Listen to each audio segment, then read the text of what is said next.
పొరపాటున చేజారిన తరుణం తిరిగొస్తుందా?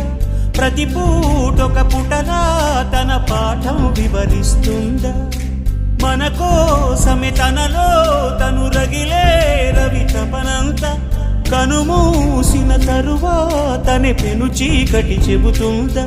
కడతేరని పయనాలెన్ని పడదోసిన ప్రణయాలెన్ని అని తిరగే ఛాయా చరిత పుటలు వెను చూడక ఉరికే కథలు తమ ముందు తరాలకు స్మృతుల చితులు అందించాలా ప్రేమికులు. ఇది కాదే విధిరాత అనుకోదేం ఎదురీత. 10 నెలలు తనలో నిన్ను మోసిన అమ్మైనా అప్పుడో ఇప్పుడో కననే కలను